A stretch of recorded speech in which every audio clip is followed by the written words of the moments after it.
was the numbers.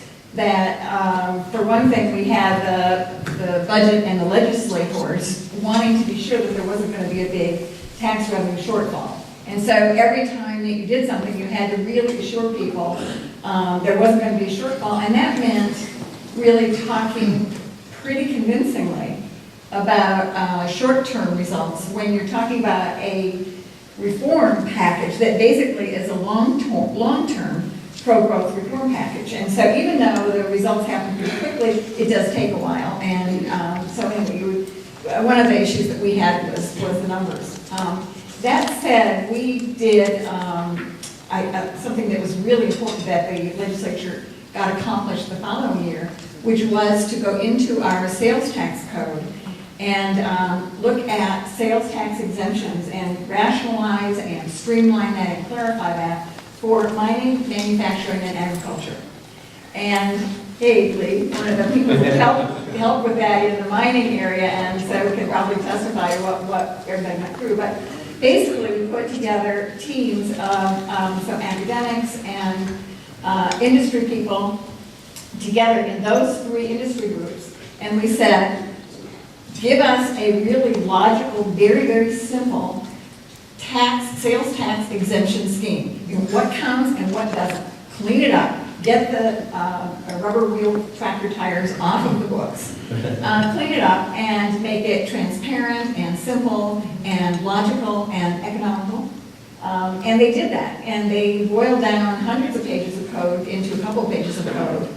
And I know that Lee, for instance, called me, I think 2 weeks after this was passed, and said he had already identified 3 companies that came to Georgia because that piece got passed. So it's not something that people, you mentioned that in North Carolina there was a little bit of that rationalization done, but there's some pretty clear guidelines. It's not sexy. It's not something that brings the heat up in the media. So you can get it done. And I think it's probably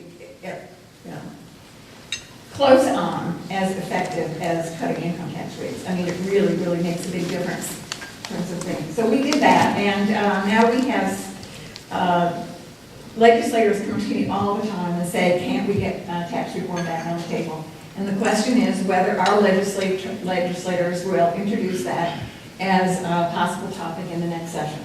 And I ask people all the time, and some people say absolutely yes, and others say absolutely not. Each state is different politically. Well, what are some of the main political barriers, or what are the biggest roadblocks that legislators say, well, we can't do this because of this? I mean, you mentioned, basically saying, well, if we cut the taxes, then we're going to have this much less revenue. How can we do that? I mean, what are some of those barriers that you encounter here in Georgia or talk to other people about? Well, I was going to. It really is lack of information, lack of thought, lack of numbers. And so some of the things that we're saying really fly in the face of common sense or logic, I guess, or conventional wisdom. And we just mentioned one about revenue, that if you cut income tax rates, doesn't that mean that state tax revenue is going to fall? Doesn't make sense, doesn't it?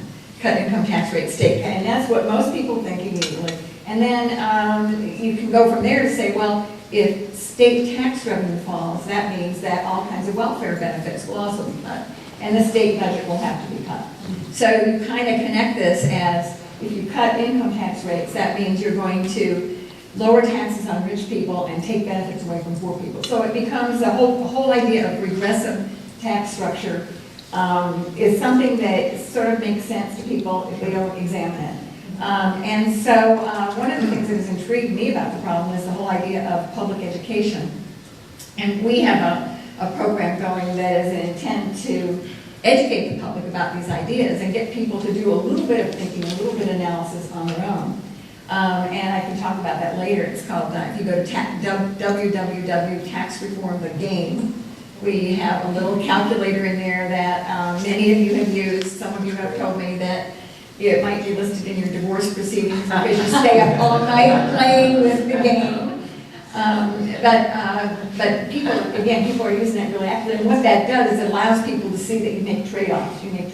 Sure. I think that's what's really important about the studies that Tax Foundation and Jonathan Williams has done colleague, I mean, we live in a dynamic economy.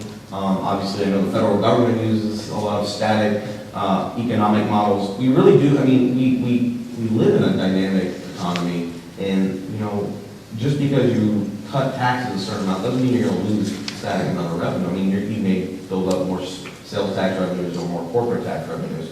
And because of growth, you will actually come up with more revenues rather than fewer, which is the kind of counterfactual that, again, we have all kinds of proof about this from countries over time, states over time, states and countries that take the tax up and then take it down and so on.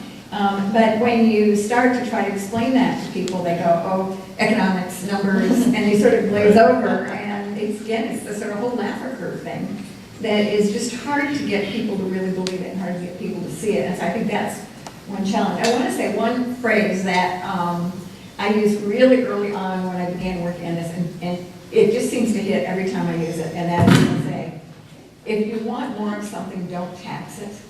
If you want more growth, and you want more jobs, and you want more income, and you want more innovation, don't tax it. And that sort of is one of those things that flies, it goes in the other direction. And, you know, when you say that, people kind of look at you, or reporters, and say, gee, that makes sense, you think? Because I think we need to, those of us who realize that we're talking about growing our economies and making our economies more healthy, we've got to be much more proactive about stating that and kind of get off the defensive. But again, it's an education process. Sure. I'm the primary sponsor of the South Carolina FairTax Act for 2 sessions now. And while I appreciate North Carolina and other states reducing their tax rate, they are still taxing productivity. The fair tax is very simple, it just taxes consumption. And those who make a lot of money are going to pay a lot more taxes because they're going to buy big cars and yachts and other things and second homes and all of that. So, you know, the first state that goes to a fair tax will break the watershed, and I guarantee that many will follow. Comments, please. Well, that's why I picked 3%. Yes, 0% income tax is the cleanest, healthiest economy you can get. It's not at all clear to me and to many people that we can get there politically. I believe that if Georgia can go from 6% to 3%, we can get 80 or 90% of the economic benefits. Whereas if we hold out and sort of won't go anywhere until we get to 0%, we won't get anything. So the 3% is a compromise, but I think it's a good one that is politically workable, that can happen in a really reasonable period of time, and that'll get 80, 90% of the economic benefits that the fair tax would.